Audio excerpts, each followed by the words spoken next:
देखिए, मुसलमान आवाम को हम ये संदेश देना चाहेंगे कि इस सिचुएशन में जबकि कौमियत का मसला हो, मिल्लत का मसला हो, तो वहाँ पर हम अपने तमाम छोटे बड़े इख्तलाफात को भुला करके अपने मसलक से बाहर निकल करके बहैसियत मुस्लिम, एज अ मुस्लिम एक प्लेटफॉर्म पर आएँ और तमाम मुस्लिम उम्मा के साथ हमदर्दी का इजहार करें। महानगर पालिका के साबिक अपोजिशन लीडर रह चुके अशरफ जादू पठान के साथ उनसे जानना चाहेंगे कि ये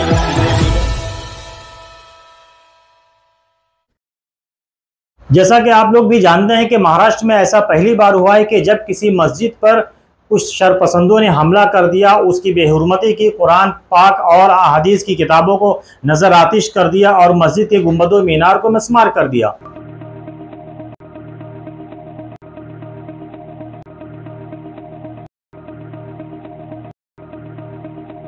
विशालगढ़ में हुए इस सानिहा को लेकर मुल्क भर में और रियासत महाराष्ट्र भर के न सिर्फ मुसलमान बल्कि हिंदुओं की भी दिल आज़ारी हुई है और इनमें से कई लीडरान और कई सामाजिक कारकुनान का ये मानना है कि ये जो कुछ भी हुआ ये महाराष्ट्र की सभ्यता को, महाराष्ट्र की अखंडता को, महाराष्ट्र की तहजीब को बदनाम करने की एक साजिश है और इससे महाराष्ट्र का जो है नाम बाहर के रियासतों में और बाहर के मुल्कों में बदनाम हो रहा है। मैं एक शहरी, एक भारतीय नागरिक और संविधान को मानने वाली इस हिसाब से इस बात का मैं बहुत ही निषेध करती हूँ कि किसी भी, हर धर्म को हमारे संविधान ने अपनी अपनी तरह से जीने का, इबादत पूजा करने का एक प्रावधान दिया है और मुझे नहीं लगता कि even the state has any right to take it away from them. इस तरीके से, इतने घिनौने तरीके से कोई हिंदुत्व हमारा ऐसा नहीं हमें सिखाता। किसी भी हमारे रिलीजियस बुक में ये नहीं लिखा है कि दूसरों के धर्म के बारे में आप इतना इनटॉलरेंट रहो। ये सेम गोधरा का रिपीटेशन नहीं लग रहा आपको? This is the same thing. और गोधरा में हमारे महामहिम वहाँ पे सीएम थे। Unfortunately, fortunately or coincidentally, now he is leading the country. Situation is the same. In fact, it has become worst. इस तरह से इस सानिहा को लेकर आज जुमा व नमाज के बाद मुल्क के कई इलाकों में, दूसरी रियासतों और शहरों में एहतजाज किया गया। कहीं खामोश मुजाहरे किए गए तो कहीं खामोशी के साथ रैली निकाली गई, कहीं जुलूस निकाला गया, कहीं दुआएं की गई। इसी के साथ साथ मुमरा में इंसानी जंजीर का मामला रचा गया। आज ह्यूमन चेन जो बनाई गई है, ये मुंबई के तमाम शहरियों ने मिलकर के इसको किया है। इसका मकसद ये है कि जो कोल्हापुर, विशालगढ़ और गजापुर के अंदर जो हादसा हुआ है, जो मस्जिदों पर हमला हुआ है और फिर उस हमले के बाद 14 जुलाई के बाद से सोशल मीडिया में जो ट्रेंड चल रहा है कि जिसके ज़रिए से ये बात फैलाई जा रही है कि जिस तरह बाबरी मस्जिद शहीद की, हम और भी मस्जिद शहीद कर देंगे, तोड़ेंगे, तो इसके खिलाफ एक आवाज़ उठाना है कि भाई मुसलमान इस मुल्क का शहरी है, इस मुल्क के अंदर उनका उतना ही हक है जिसका जितना हक दूसरों का भी है। उनकी इबादत गाहों की हिफाजत उतनी ही ज़रूरी हुकूमत पर है जितने दूसरों की इबादत गाहों की हिफाजत ज़रूरी है।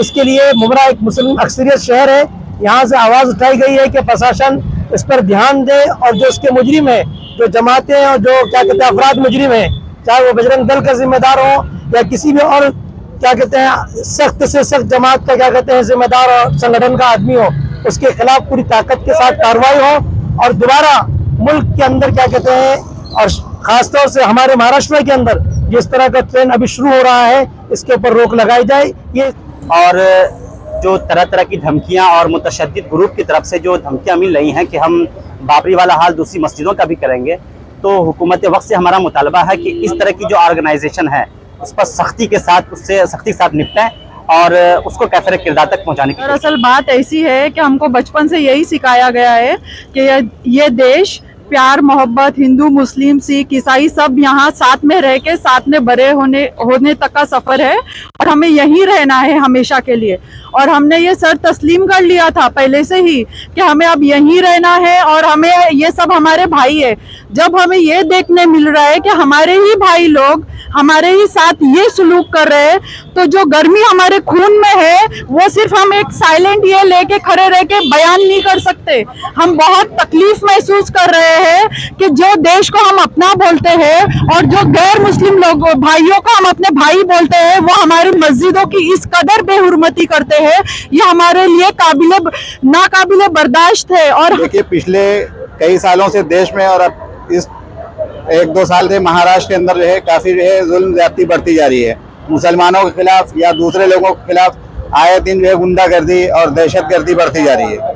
कहीं फसादात किए जा रहे हैं, कहीं मस्जिदों पर, इबादतगाहों पर हमले किए जा रहे हैं, कहीं गलत तरीके से बयानात दिए जा रहे हैं और कहीं मनमानी तरीके से गुंडागर्दी करते कहीं बुलडोजर चलाया जा रहा है, कहीं मस्जिदों को, दरगाहों को या इबादतगाहों को निशाना बनाया जा रहा है।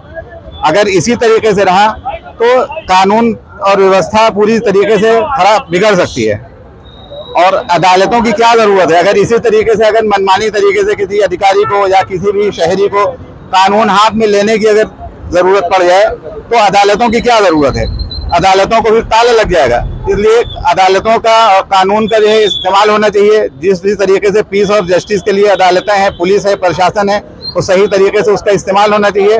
हुकूमतों को खास तरीके से इस पर ध्यान देना चाहिए। अगर कानून व्यवस्था कायम नहीं रही तो हुकूमतों के इंतजाम बिगड़ जाएगा और शहर का निज़ाम पूरा दरहम बरहम हो जाएगा। दरअसल सोशल मीडिया पे एक ट्रेंड चलाया गया है कि मुमरा में इसको लेकर क्या किया जाए। लोगों के अंदर बहुत गुस्सा है, नाराजगी है, इसलिए ये तय पाया कि एक इंसानी जंजीर बनाई जाए और खामोशी के साथ 1 घंटा चुपचाप खड़े रहें और ये मैसेज दें सरकार को कि हम इस वाकया के खिलाफ हैं। अस्सलाम वालेकुम, मेरा नाम जुलेखा है, मैं मुस्लिम हूँ। आप लोग हम लोग ही मुसलमानों को क्यों परेशान करते हैं? हम लोग आप लोगों को तकलीफ देते हैं कि हमारे मुसलमान भाई लोग जाके आपकी मंदिर में क्या तोड़फोड़ करते हैं या कुछ आप लोगों को नुकसान करते हैं, तो आप लोग हम लोग के यहाँ मस्जिद में जाके ऐसा तोड़फोड़ क्यों करते हैं? उसका क्या मतलब है? उसका कोई रीजन तो होगा कि हम लोग मुसलमानों को तुम लोग इतना परेशान क्यों करते? क्या वजह है? उसकी कोई वजह है तो बात सामने सामने बात करो। हमारे कोई मुसलमान लोग को बड़े बड़े लो, आप लोग के लो और कुछ बात करो, पर हम लोग को मुसलमानों को इतना परेशान मत करो ना। क्या वजह से परेशान करते हम लोग को? क्यों हम लोग की मस्जिद तोड़ते, मस्जिद में घुसते, हम लोग के सब लोगों को परेशान करते, मारते? क्या वजह से? यहाँ जो लाइन बना के खड़े हैं, क्या मांग है? हम लोग की यही मांग है कि हमारे लोगों को आप लोग परेशान मत करो। हमारे मस्जिद में आपके हिंदू लोग जब भी जाते हैं क्यों जाते, क्यों करते, हम लोग को परेशान क्यों करते? क्यों हमारे लोगों को मारते, परेशान करते, हमारे सब मस्जिदों को तोड़ते, हमारे कुरानों को जलाते, क्यों करते भाई? हम लोग आप लोगों के इसमें जाके कुछ परेशान करते हैं क्या? हमारे मुसलमान आदमी लोग जाके कुछ परेशान करते हैं आप लोगों को? इस तरह से मुमरा में इंसानी जंजीर बनाएगा और इंसानी जंजीर मुमरा के हर इलाके में, हर नुक्कड़ पे, सड़क के दोनों किनारे लोग हाथों में बैनर लिए हुए खड़े थे। खामोशी के साथ पूरा हमने तरीके से 1 घंटे की इंसानी जंजीर बनाई गई थी जो इख्तिताम पजीर हुई। मेरा न्यूज़ को लाइक करें, सब्सक्राइब करें और बेल आइकन दबाना ना भूलें।